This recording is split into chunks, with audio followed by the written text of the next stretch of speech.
Ay, mga kadipungan, kamusta? Ay, magkape na. Pungal, kaya nakadiputa. Diputa.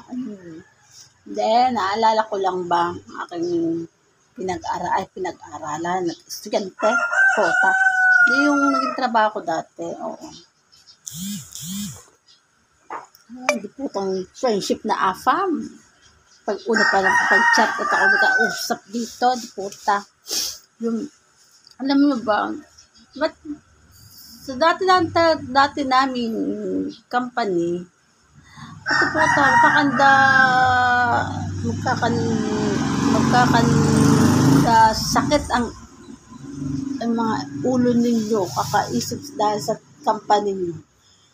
Alam niyo na, grabe ng kakagawa ng trabaho kahit na madami at kahit mga bigat ang trabaho ay okay lang. Kasi, siyempre, trabaho tayo kayo. Gusto natin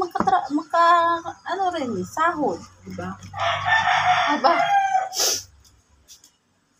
pag araw ng sahod na, kaya hindi na makapunta mga puta. Hindi na makapunta sa sahod. Tapos, gaanuhan sila. Ito, pag magtatanong ka sa GC, di ba may mga GC naman dyan sa mga GC na may mga trabaho.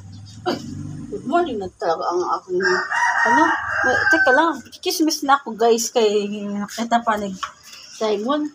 Good morning muna kay baby Simon, kiss mami. Punta mo na ikaw doon. Tulog lang Simon. Puta, aga naman kagising ng bibig ko. So, ayun na nga. Kanda, antay-antay kami ng kasi nga magsasahudan na.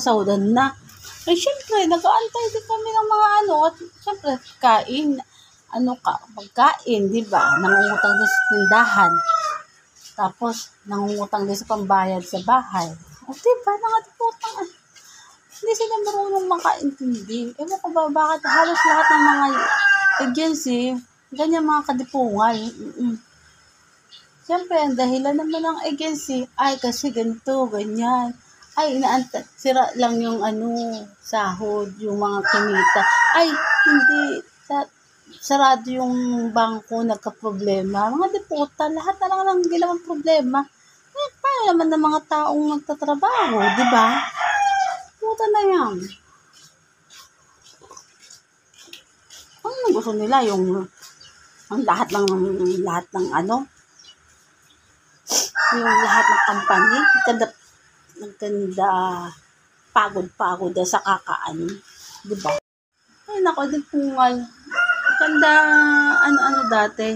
Alam mo ba yung dati kasi kami ay sa company na yun, ilang agency kami. Ilang agency. Tapos halos na mga sumasahod doon, siguro sa mga agency na yun, kung sila man ay 7 o 8, isa lang o 2 okay lang. The rest, wala talaga. Halos magkanda punta sa company, parang kanda pagbabatuhin nila dahil mga agency nila, hindi rin sila makapagparamdam kung bakit nila sahod. Ganun kami dati. Mga diputa. Alam niyo naman dati,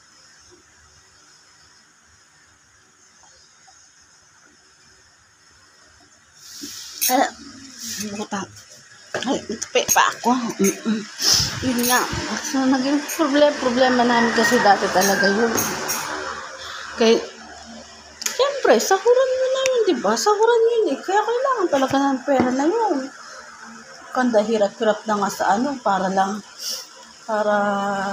para magkakita, diba? Kasi lang, tatrabaho ng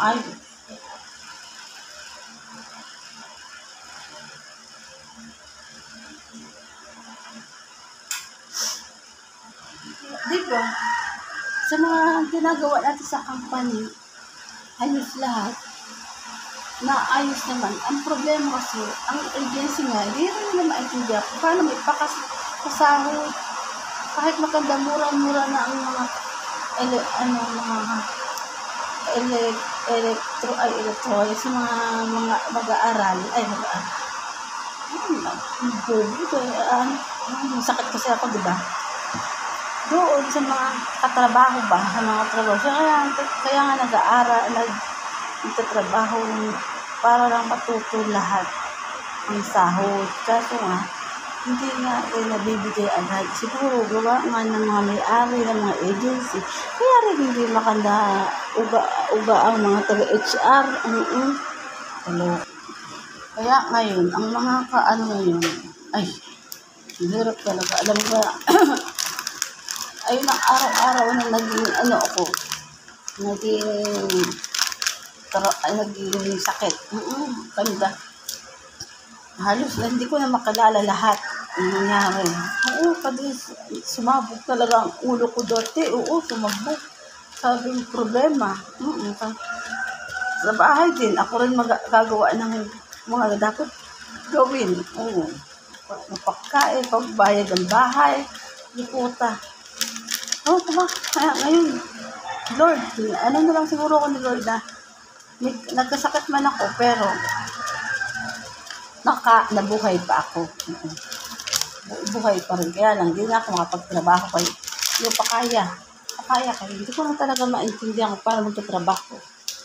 Pero sa totoo lang, simula noon, hanggang bago ako nagkasakit, talaga nagkasakit ako. Mas gusto ko talaga magtrabaho. Hindi ko naman siguro talaga nakatambay-tambay lang lahat sa bahay. Kaso, sa hirap ay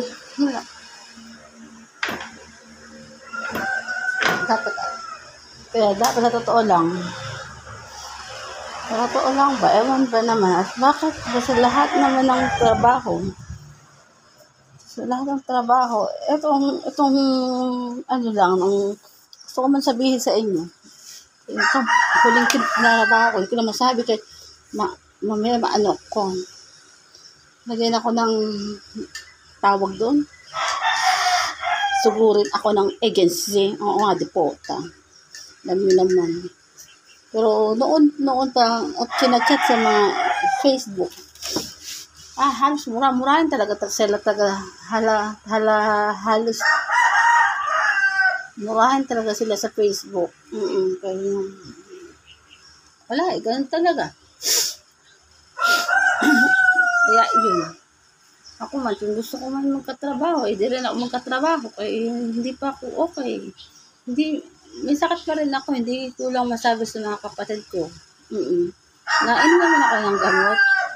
Nainom pa ako ng mga gamot. Pero, man ako ng ramdam ko.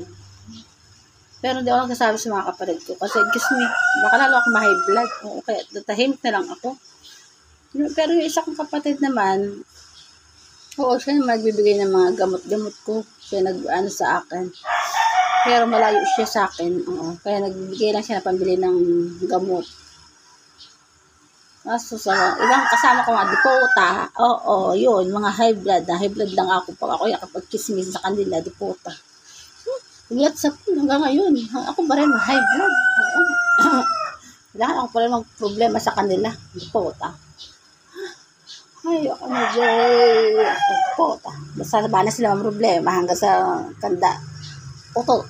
Magkanda tayo sila yung bahala sa buhay nila. Ay, salamat sa pagtatae kay yung CR namin. Kailangan kayo pambuba, bumba. Sarap doon, tumain. Sarap tumain ng fresh na fresh. Kasi minsan may pambumba pa. Alas dati, nawala yung problema sa pagtae, di ba? Sige na nga at makapunta muna ako kay tae na naman ako kay alam mo naman. Sige, goodbye na.